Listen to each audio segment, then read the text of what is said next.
এবার ইসরায়েলের আকাশসীমা এবং সমুদ্র বন্দরে বড় ধরনের বাণিজ্যিক আঘাত হানল তুরস্ক। গাজায় চলমান বর্বরতার জন্য তুরস্ক তাদের আকাশসীমা বন্ধ করে দিয়েছে ইসরায়েলের জন্য। পাশাপাশি ইসরায়েলের কোনো জাহাজ তুরস্কে ভিড়তে পারবে না বলেও ঘোষণা দেওয়া হয়েছে। এটিকে ইসরায়েলের জন্য মারাত্মক বাণিজ্যিক আঘাত বলে মনে করছেন বিশ্লেষকরা। গাজায় চলমান যুদ্ধের প্রতিবাদে ইসরায়েলের সঙ্গে তুরস্ক সব ধরনের অর্থনৈতিক ও বাণিজ্যিক সম্পর্ক সম্পূর্ণ ছিন্ন করেছে বলে জানিয়েছে দেশটির পররাষ্ট্রমন্ত্রী হাকান ফিদান। ইসরায়েলের উড়োজাহাজের জন্য তুরস্কের আকাশসীমাও বন্ধ করে দেওয়া হয়েছে বলে জানান তিনি। শুক্রবার তুরস্কের পার্লামেন্টে গাজা বিষয়ক এক বিশেষ অধিবেশনে বক্তব্য দেওয়ার সময় পররাষ্ট্রমন্ত্রী ফিদান এসব কথা বলেন। তুর্কি পররাষ্ট্রমন্ত্রী বলেন, ইসরায়েল 2 বছর ধরে গাজায় গণহত্যা চালিয়ে আসছে ও বিশ্বের চোখের সামনে মৌলিক মানবিক মূল্যবোধ উপেক্ষা করে যাচ্ছে। গাজায় স্থায়ী যুদ্ধবিরতি প্রতিষ্ঠা এবং অবিলম্বে মানবিক সহায়তা প্রবেশের দাবি জানিয়ে তুরস্ক গত বছরের মে মাসে ইসরায়েলের সঙ্গে সরাসরি বাণিজ্যিক সম্পর্ক ছিন্ন করে। 2023 সালে দুই দেশের মধ্যে $700 কোটি বাণিজ্য হয়েছিল। গাজায় চলমান যুদ্ধ নিয়ে কোনো রকম রাগঢাক ছাড়াই ইসরায়েলের সমালোচনা করছে আঙ্কারা। তুরস্কের প্রেসিডেন্ট রিসেপ তাইয়েপ এরদোয়ান গাজায় ইসরায়েলের অভিযানকে গণহত্যা বলে আখ্যা দিয়েছেন। তিনি ইসরায়েলের প্রধানমন্ত্রী বেনিয়ামিন নেতানিয়াহুকে নাৎসি জার্মান শাসক অ্যাডলফ হিটলারের সঙ্গেও তুলনা করেছেন। পররাষ্ট্রমন্ত্রী ফিদান বলেন, আমরা ইসরায়েলের সঙ্গে আমাদের বাণিজ্য সম্পূর্ণভাবে বন্ধ করে দিয়েছি। আমরা তুর্কি জাহাজগুলো ইসরায়েলি বন্দরে যেতে দিই না, তাদের উড়োজাহাজও আমাদের আকাশসীমায় প্রবেশ করতে দেই না। কয়েক বছর ধরে তুরস্ক ইসরায়েল সম্পর্কে উত্তেজনা বাড়ছে এবং দুই দেশের ক্রমবর্ধমান উত্তেজনাপূর্ণ সম্পর্কের প্রেক্ষাপটে তুরস্কের পররাষ্ট্রমন্ত্রী ইসরায়েলের নিন্দা জানিয়েছেন বলে জানান আল জাজিরার জ্যেষ্ঠ সাংবাদিক রেসুল সেরদার। বিষয়টি ব্যাখ্যা করতে গিয়ে সেরদার আরো বলেন, এটি শুধু গাজায় চলমান মানবিক সংকট নিয়েই নয়, তুরস্ক ধীরে ধীরে ইসরায়েলকে জাতীয় নিরাপত্তার জন্য হুমকি হিসেবে দেখছে।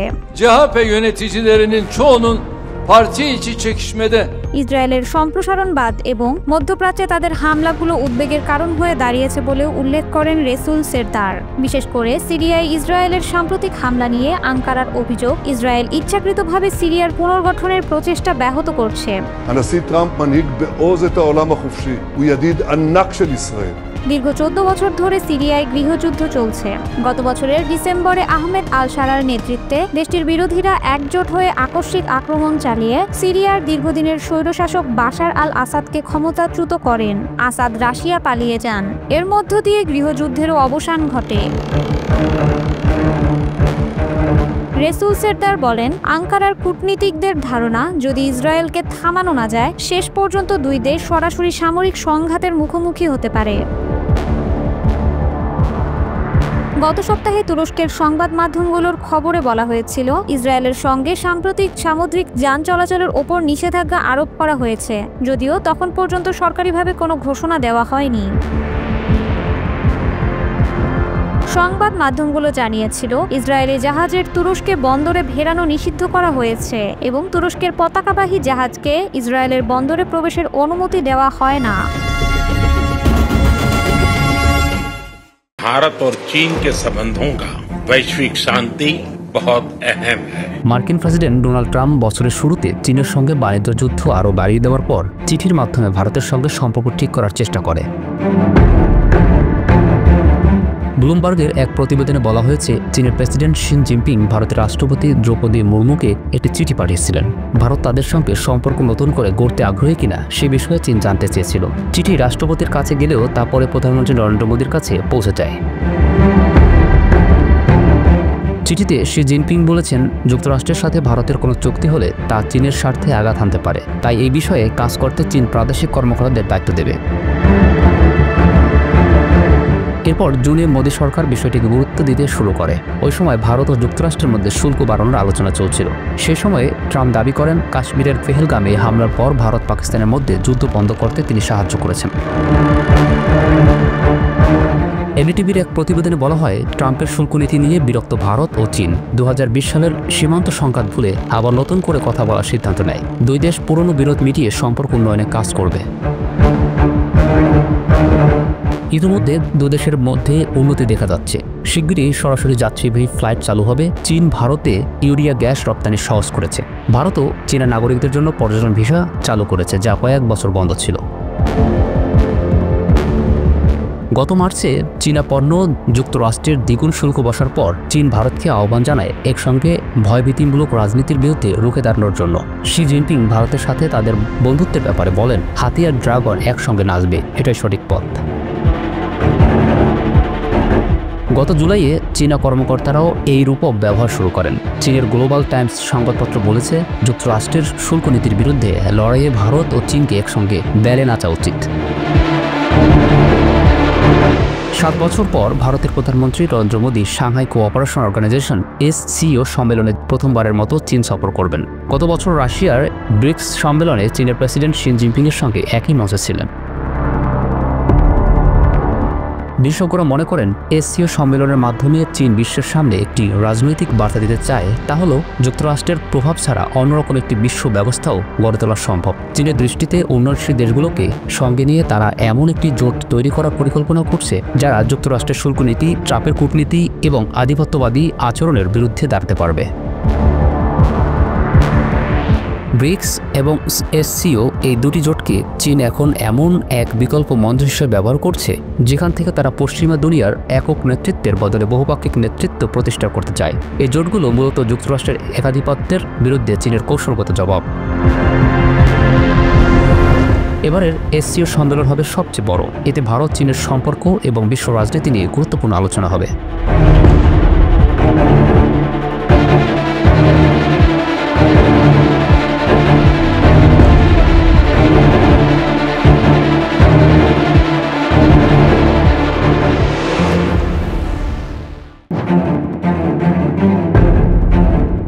ট্রাম্পের শুল্ক হুমকির জবাবে ভারত এবার রাশিয়া থেকে তেল আমদানি বাড়ানোর সিদ্ধান্ত নিয়েছে। শুরুতে 10 থেকে 20% বাড়লেও পরবর্তীতে আমদানি দ্বিগুণ করার পরিকল্পনা করছে ভারত। যুক্তরাষ্ট্রের চাপ ও বাড়তি শুল্ক আরোপ সত্ত্বেও রাশিয়া থেকে তেল আমদানি বাড়াতে চলেছে ভারত। আগামী সেপ্টেম্বর থেকেই দেশটির পরিশোধনকারীরা দৈনিক আরও 1.5 থেকে 3 লাখ ব্যারেল রুশ অপরিশোধিত তেল আমদানি করতে পারে বলে জানিয়েছে সংশ্লিষ্ট ব্যবসায়ীরা। শুরুর দিকে আমদানির পরিমাণ 10 থেকে 20% পর্যন্ত বাড়তে পারে। রাশিয়ার জ্বালানি তেলের সবচেয়ে বড় ক্রেতা বর্তমানে ভারত। দেশটির মোট অপরিশোধিত তেলের প্রায় 40% আসে রাশিয়া থেকে। সস্তা দামে তেল কেনার সুযোগ কাজে লাগিয়ে ভারত নিজস্ব চাহিদা মেটানোর পাশাপাশি পরিশোধিত তেল রপ্তানিও বাড়িয়েছে। 2022 সালে ইউক্রেনে যুদ্ধ শুরুর পর পশ্চিমা নিষেধাজ্ঞার মুখে পড়ে রাশিয়া। এতে তাদের জ্বালানি তেলের আন্তর্জাতিক বাজারে সরবরাহ ব্যাহত হয়। এমন প্রেক্ষাপটে ভারত রাশিয়ার তেলের অন্যতম ক্রেতা হয়ে ওঠে। এই পরিস্থিতিতে নয়াদিল্লির উপর চাপ সৃষ্টি করতে রাশিয়ার সঙ্গে ভারতের বাণিজ্যিক সম্পর্ককে লক্ষ্য করে যুক্তরাষ্ট্র শাস্তিমূলক শুল্ক আরোপ করেছে। গত 27 আগস্ট থেকে নতুন এ শুল্ক কার্যকর হয়েছে, যার হার দাঁড়িয়েছে 50%। ওয়াশিংটনের ভাষ্য, রাশিয়ার সস্তা তেল কিনে ভারত অতিরিক্ত মুনাফা করছে, অথচ রাশিয়ার উপর আন্তর্জাতিক চাপ সৃষ্টির বিষয়টিতে সহযোগিতা করছে না। তবে ভারতের পাল্টা বক্তব্য হলো, যুক্তরাষ্ট্র ও ইউরোপীয় ইউনিয়নের দেশগুলো নিজেরাও এখনো রাশিয়া থেকে পণ্য কিনছে, তাই ভারতের বিরুদ্ধে দ্বিমুখী আচরণ করা হচ্ছে। ভারত সরকারের পক্ষ থেকে জানানো হয়েছে, তারা আলোচনার মাধ্যমে এ সমস্যার সমাধান চায়। শুল্ক ইস্যুতে আলোচনা চলছে বলেও দাবি করেছেন নীতি নির্ধারকরা। এদিকে প্রধানমন্ত্রী নরেন্দ্র মোদী সম্প্রতি রাশিয়ার প্রেসিডেন্ট ভ্লাদিমির পুতিনের সঙ্গে বৈঠক করেছেন। এছাড়া বেশ কয়েকটি আন্তর্জাতিক সম্মেলনেও অংশ নিচ্ছেন তিনি। এতে করে স্পষ্ট যে ভারত কূটনৈতিক সম্পর্ক বজায় রেখে নিজেদের অর্থনৈতিক স্বার্থ অক্ষুণ্ণ রাখতে চায়। বিশ্লেষকরা বলছেন, ভারতের এই অবস্থান এমন এক ভারসাম্যের খেলা, যেখানে একদিকে রয়েছে যুক্তরাষ্ট্রের সঙ্গে কৌশলগত সম্পর্ক, অন্যদিকে রয়েছে জ্বালানি নির্ভর অর্থনৈতিক বাস্তবতা। যুক্তরাষ্ট্রের চাপ থাকলেও ভারতের পক্ষে এখনই রুশ তেল থেকে মুখ ফিরিয়ে নেওয়া সম্ভব নয়। রাশিয়া থেকে তেল আমদানি অব্যাহত রাখার মাধ্যমে ভারত একদিকে যেমন জ্বালানির বাজারে নিজেদের নিরাপত্তা নিশ্চিত করছে, অন্যদিকে আন্তর্জাতিক রাজনীতিতে কৌশলগত ভারসাম্য বজায় রাখার চেষ্টা করছে। এমন অবস্থায় আগামীতে পরিস্থিতি কোন দিকে মোড় নেয় তা বলা মুশকিল।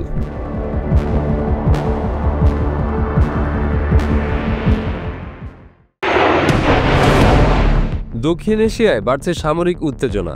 বাংলাদেশ, ভারত ও পাকিস্তান তিন প্রতিবেশী নিজেদের সামরিক সক্ষমতা বাড়াতে ব্যস্ত। কয়েকদিন আগেই খবর এসেছে চীনের কাছ থেকে 1 ডজন J-10C যুদ্ধবিমান কিনছে বাংলাদেশ। অন্যদিকে পাকিস্তান গড়ে তুলছে নতুন একটি রকেট ফোর্স। বসে নেই ভারতও। দেশটির প্রতিরক্ষা মন্ত্রী রাজনাথ সিং নিজ বাহিনীকে সরাসরি নির্দেশ দিয়েছেন দীর্ঘস্থায়ী যুদ্ধে প্রস্তুত হতে।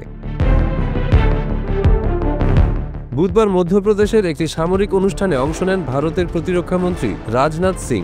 সেখানে তিনি 3 বাহিনীকে দীর্ঘ যুদ্ধের প্রস্তুতির বার্তা দেন। তিনি বলেন, যুদ্ধ কবে শুরু হবে বা কতদিন চলবে তা কেউ বলতে পারে না। যুদ্ধ 2 মাস, 4 মাস কিংবা 5 বছরও দীর্ঘ হতে পারে। তাই ভারতীয় সেনাদের সবসময় সতর্ক ও প্রস্তুত থাকতে হবে। রাজনাথ সিং আরও স্পষ্ট করেন, ভারত অন্যের ভূমি দখল করতে চায় না, তবে কেউ আক্রমণ করলে নিজেদের রক্ষায় সর্বোচ্চ ত্যাগ স্বীকার করবে ভারতীয় সেনারা।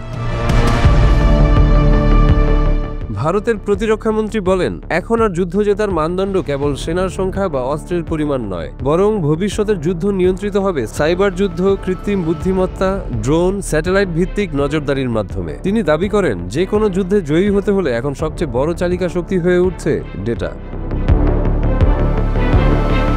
অপারেশন সিঁদুর থেকে গুরুত্বপূর্ণ অভিজ্ঞতা অর্জন করেছে ভারতীয় সেনাবাহিনী বলেও উল্লেখ করেন রাজনাথ সিং। তিনি বলেন, 3 বাহিনীর সমন্বয় কতটা জরুরি সেই শিক্ষা দিয়েছে এই যুদ্ধ।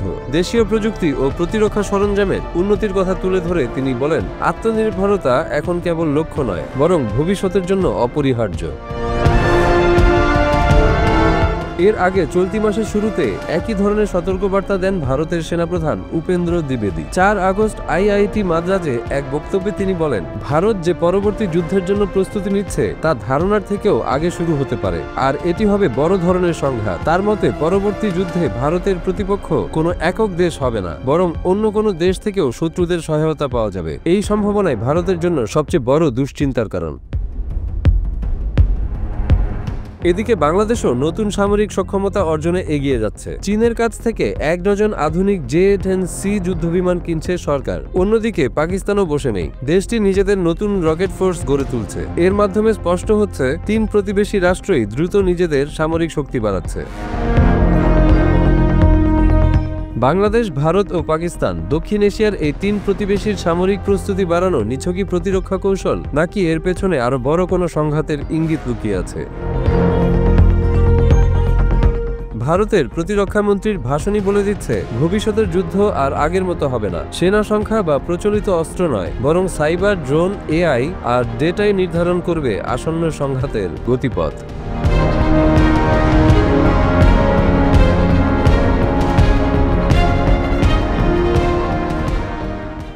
মৃত্যুর 3 দশক পর প্রিন্সেস ডায়ানার রেখে যাওয়া একটি টাইম ক্যাপসুল আবিষ্কৃত হয়েছে লন্ডনের একটি হাসপাতালে। সম্প্রতি খনন কাজের সময় হাসপাতালের ভেতর থেকে বের করে সেটি খোলা হয়েছে। নতুন শিশু ক্যান্সার সেন্টারের নির্মাণ কাজ শুরুর পর ক্যাপসুলটি খুঁজে পাওয়া যায়। এর ভেতরে ছিল 90 দশকের শুরুর সময় নানা স্মারক।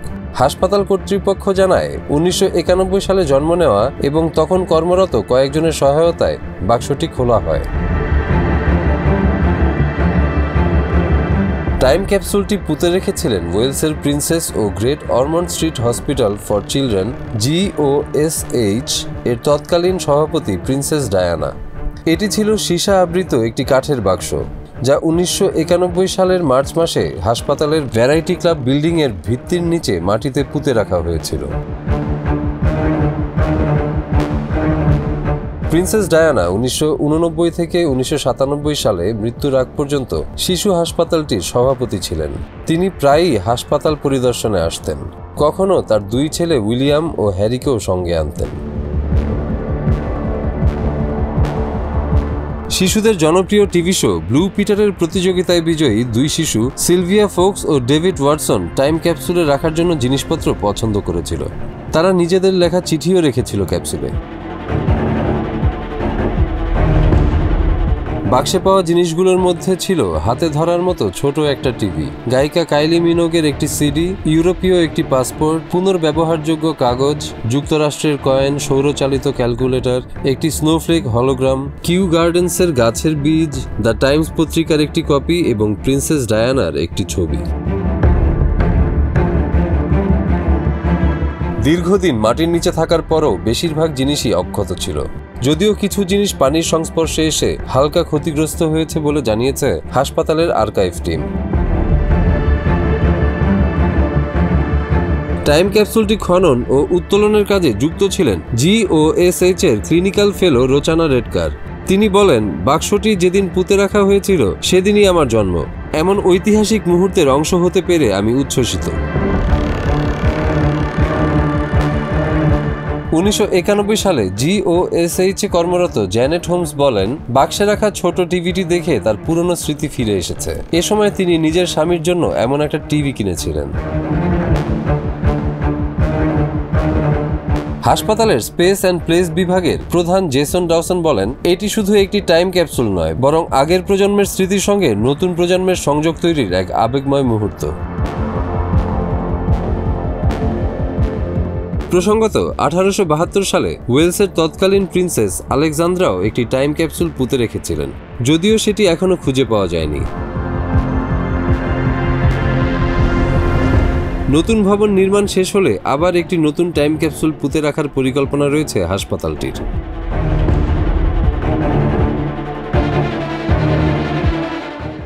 ভারতের কার্যকলাপে এবার আন্তর্জাতিক মহলে উদ্বেগ বেড়েছে, কেননা তা আন্তর্জাতিক মানবাধিকার চুক্তির স্পষ্ট লঙ্ঘন করে চলেছে। ভারতের বিরুদ্ধে রোহিঙ্গা শরণার্থীদের নিয়ে ভয়াবহ অভিযোগ উঠেছে। অন্তত 40 জন রোহিঙ্গা দাবি করেছেন তাদের দিল্লি থেকে আটক করে নৌবাহিনীর জাহাজে তুলে সমুদ্রে ফেলে দেওয়া হয়েছে। এই ঘটনায় আন্তর্জাতিক মহলে তীব্র উদ্বেগ তৈরি হয়েছে। জাতিসংঘ বলেছে, এই ধরনের পদক্ষেপ রোহিঙ্গাদের জীবনকে চরম ঝুঁকিতে ফেলে দিচ্ছে। রোহিঙ্গা যুবক নুরুল আমিন জানান, তার ভাই খায়রুল সহ পরিবারের আরও 4 সদস্যকে মিয়ানমারে ফেরত পাঠানো হয়েছে। তারা বহু বছর আগে প্রাণ বাঁচাতে মিয়ানমার ছেড়েছিলেন, কিন্তু এখন আবার সেই যুদ্ধবিধ্বস্ত মাটিতেই ফিরতে হয়েছে, যেখানে প্রতিদিন চলছে সেনা জান্তা ও প্রতিরোধ যোদ্ধাদের মধ্যে সংঘর্ষ। বিবিসি জানায়, আটক শরণার্থীদের প্রথমে দিল্লি থেকে একটি দ্বীপে পাঠানো হয়। সেখান থেকে নৌবাহিনীর একটি বড় জাহাজে তোলা হয়। পরে তাদের সমুদ্রে ছেড়ে দেওয়া হয়। তারা সাঁতরে মিয়ানমারের তীরে ওঠেন এবং বর্তমানে বাহাটু আর্মির নামের একটি বিদ্রোহী গোষ্ঠীর আশ্রয়ে রয়েছেন। একজন রোহিঙ্গা জানান, আমাদের হাত পা বেঁধে চোখ ঢেকে জাহাজে তোলা হয়, তারপর হঠাৎ আমাদের সমুদ্রে ফেলে দেওয়া হয়। একজন মানুষ হিসেবে ভাবতেও কষ্ট হয় কিভাবে আমাদের সঙ্গে এমন ব্যবহার করা হলো।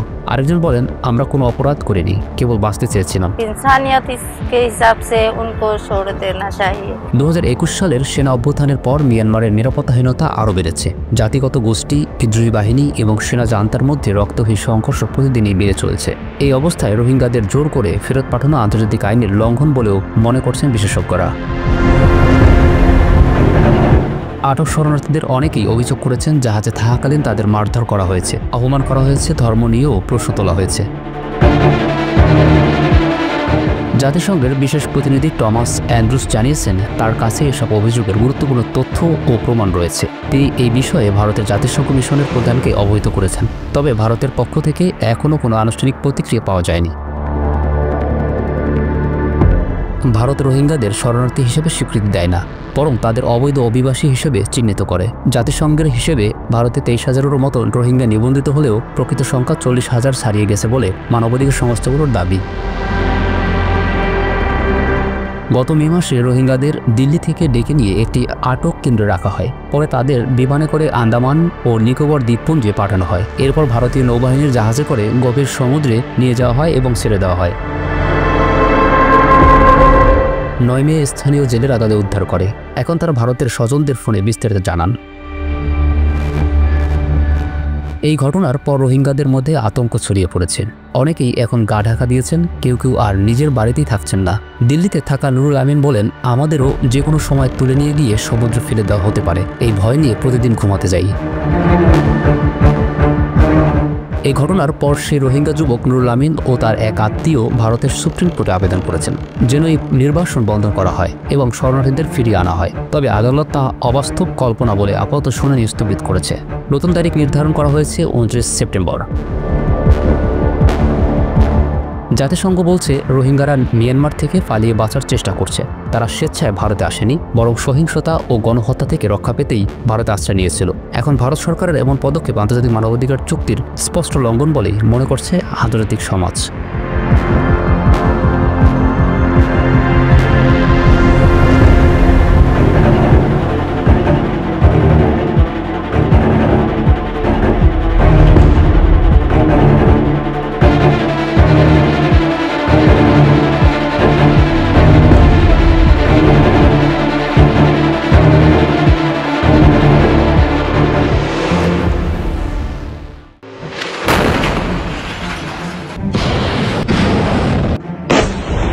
হামলা করার সুযোগ পেলে কোনো পথেই সেটা হাতছাড়া করছেন না পুতিন।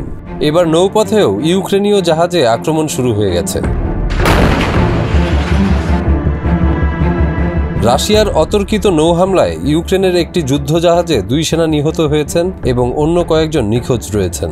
শুক্রবার 29 আগস্ট ইউক্রেনের নৌবাহিনীর একজন মুখপাত্র AFP-কে এ তথ্য জানিয়েছেন। এর একদিন আগেই রাশিয়া জানিয়েছিল তারা একটি নৌ ড্রোন ব্যবহার করে ড্যানিউব নদীর মোহনায় ইউক্রেনের একটি গোয়েন্দা জাহাজ সিমফেরোপোল ডুবিয়ে দেওয়ার দাবি করছে, যা তাদের প্রথম সফল অভিযানের মধ্যে একটি। রাশিয়ার প্রতিরক্ষা মন্ত্রণালয় হামলার একটি ভিডিও প্রকাশ করেছে, যেখানে একটি ভাসমান জাহাজে বড় ধরনের বিস্ফোরণ ঘটতে দেখা যায়।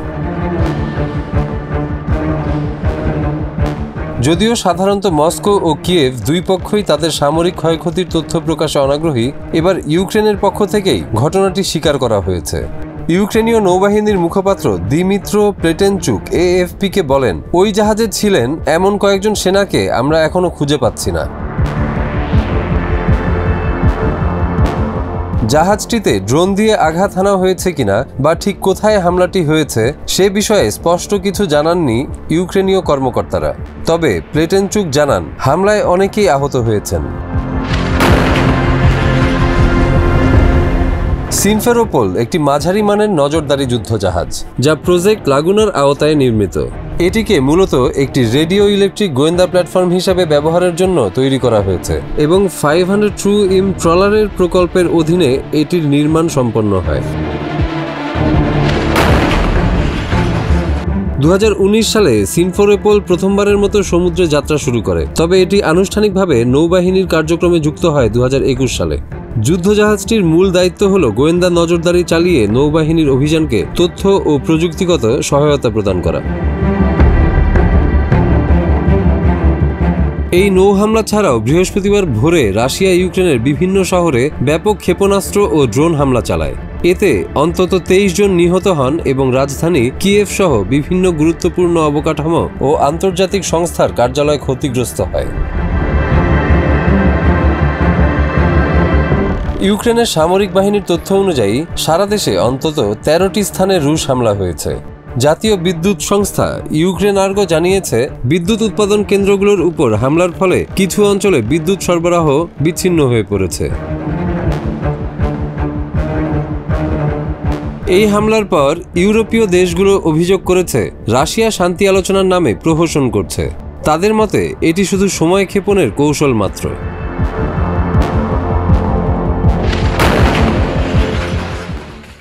ইসরায়েলের নাজেল কমিশন সম্প্রতি তাদের মূল্যায়নে বলেছে, তুরস্ক ও ইসরায়েলের মধ্যে সংঘাত খুবই বাস্তব। এই প্রতিবেদনের সূত্র ধরেই ইসরায়েলের নেতৃস্থানীয়দের অনেকে তাদের সরকারকে তুরস্কের সঙ্গে যুদ্ধের প্রস্তুতি নেওয়ার আহ্বান জানিয়েছে। সিরিয়ার উত্তর পূর্বাঞ্চলের স্বায়ত্তশাসিত এলাকাটি রোজাভা নামেও পরিচিত। আসাদের পতনের পর তুরস্কের প্রধানমন্ত্রী রিসেপ তাইপে এরদোয়ানের সামনে রোজাভা অঞ্চলটিতে মার্কিন পৃষ্ঠপোষকতা পাওয়া কুর্দিদের বিরুদ্ধে যুদ্ধ করার সুযোগ তৈরি করে দিয়েছে। ওই প্রতিবেদনে বলা হয়, আসাদের পতনের পর এই কুর্দি যোদ্ধারা তুরস্কের সেনাবাহিনী ও তাদের প্রক্সি সশস্ত্র গোষ্ঠীর হামলার শিকার হচ্ছে। যুক্তরাষ্ট্রের কুর্দি মিত্ররা যদি তুরস্কের শর্ত মেনে না নেয়, তাহলে তাদের বিরুদ্ধে সর্বাত্মক যুদ্ধের হুমকি দিচ্ছে এরদোয়ান প্রশাসন। এশিয়া টাইমসে প্রকাশিত ওই প্রতিবেদনে আরও উল্লেখ করা হয়, এটা বললে অত্যুক্তি হবে না যে তুরস্কের সম্প্রসারণবাদী আচরণ ন্যাটোর অস্তিত্বের উপর হুমকি তৈরি করেছে। সাম্প্রতিক বছরগুলোয় আমরা দেখেছি সিরিয়ায় কয়েকবার তুরস্ক ও যুক্তরাষ্ট্র বিপজ্জনকভাবে সরাসরি সংঘাতের মুখোমুখি হয়েছিল। বাইডেনের আমলে যুক্তরাষ্ট্রের সামরিক ঘাঁটির 500 মিটারের মধ্যে তুরস্কের ড্রোন উড়ে এলে মার্কিন সেনারা সেটিকে গুলি করে ভূপতিত করে। সেটা ছিল তুরস্কের বিরুদ্ধে যুক্তরাষ্ট্রের প্রথম সামরিক পদক্ষেপ। যুক্তরাষ্ট্রের সর্বাত্মক সমর্থন ছাড়া মার্কিন মিত্র কুর্দি বাহিনীর পক্ষে টিকে থাকা সম্ভব কিনা তা নিয়ে সন্দেহ আছে।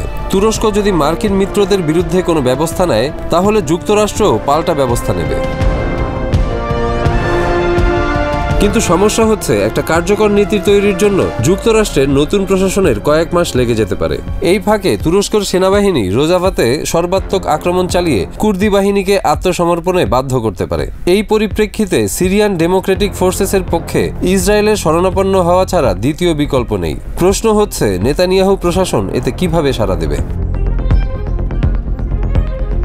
প্রতিবেদনটিতে উল্লেখ করা হয়, ইসরায়েল তখন সিরিয়ান ডেমোক্রেটিক ফোর্সেসকে যথেষ্ট পরিমাণে রাজনৈতিক, সামরিক ও গোয়েন্দা সমর্থন দিতে পারে, যাতে তারা ভূমধ্য সাগর পর্যন্ত রোজাভার সীমানা বিস্তৃত করতে সক্ষম হয়। অনেকেই বলছেন এই ধরনের ব্যবস্থা সিরিয়ান ডেমোক্রেটিক ফোর্সেস সাদরে গ্রহণ করবে, কেননা সমুদ্রে প্রবেশের সুযোগ ছাড়া কুর্দিদের একটি স্বাধীন রাষ্ট্রের স্বপ্ন অধরাই থেকে যাবে। এ ধরনের পদক্ষেপ ইসরায়েলের জন্য অনেক সুযোগ তৈরি করবে বলে উল্লেখ করা হয় প্রতিবেদনটিতে, কেননা এতে তুরস্ক ও দামেস্কের মধ্যে ইসরায়েল তার পক্ষের একটি সামরিক অঞ্চল প্রতিষ্ঠা করতে পারবে, আর সে ধরনের কোনো সংঘাত বেঁধে গেলে তাতে ন্যাটোর অস্তিত্বের উপর হুমকি তৈরি করবে।